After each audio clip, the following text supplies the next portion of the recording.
कई सालों बाद मैं अपने गांव लौटा था। गाड़ी पार्क करते ही मैंने देखा कि पूरा गांव सुनसान पड़ा था, मानो कोई जिंदगी ही न बची हो। तभी गांव का एक आदमी मुझे आता दिखा। बातचीत से पता चला कि यादव जी के घर के बाहर भीड़ जमा है, सब वहीं हैं। कुछ अनहोनी हो गई है। हम दोनों जल्दी जल्दी यादव जी के घर की ओर चल पड़े। वहां पहुंचते ही मेरे रोंगटे खड़े हो गए। सीमा, जो हाल ही में शादी होकर गांव आई थी, रसोई में बैठी थी। वो कच्चा आटा, कटी हुई सब्जियां और यहाँ तक कि कच्चा मांस भी निगल रही थी। उसकी आंखें नहीं थी, उनकी जगह गहरे काले गड्ढे थे जो देखने वाले को जैसे निगल लेना चाहते थे। गांव वाले डर से कांप रहे थे। किसी की हिम्मत नहीं हो रही थी कि उसे छुए या कुछ कहे। गांव वालों ने फैसला किया कि तांत्रिक को बुलाया जाए।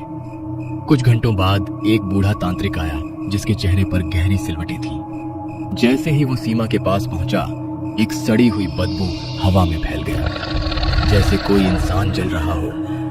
तांत्रिक ने अपनी विधि शुरू कर दी। अचानक लाल रंग की ज्वाला दिए से भड़कने लगी और देखते ही देखते सीमा तांत्रिक ने बनाए घेरे में प्रवेश कर गई। चीखती चिल्लाती सीमा ने अपना नाम बताया, रमा। सीमा को अब रस्सी से बांध दिया गया था।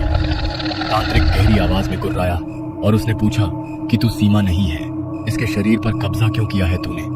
तू कौन है बता, और यहाँ क्या चाहती है? रमा ने खुलासा किया, अस्पताल के जिस बेड पर रमा की मृत्यु हुई थी, उसी बेड पर रमा की मृत्यु के बाद तुरंत सीमा को लिटाया गया था। रमा की आत्मा तब उस बेड पर ही लेटी हुई थी।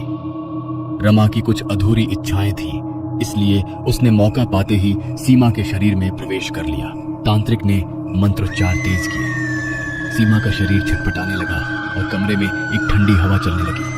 रमा की आत्मा ने चीखते हुए गांव वालों को अपने पुराने घर का पता बताया। कुछ लोग तुरंत वहां गए। रमा के घर में मातम पसरा था। उसकी मां फर्श पर बैठी रो रही थी। गांव वालों ने उन्हें सारी बात बताई। रमा की मां, जिनका चेहरा दुख से भारी था, सीमा के घर पहुंची। उन्होंने आत्मा से बात की, बेटी, तू अब इस दुनिया की नहीं है। सीमा को उसकी जिंदगी लौटा दे। हम तेरा श्राद्ध करेंगे, तुझे मुक्ति मिलेगी। ये सुनते ही कमरे में एक हल्की सी रोशनी फैली।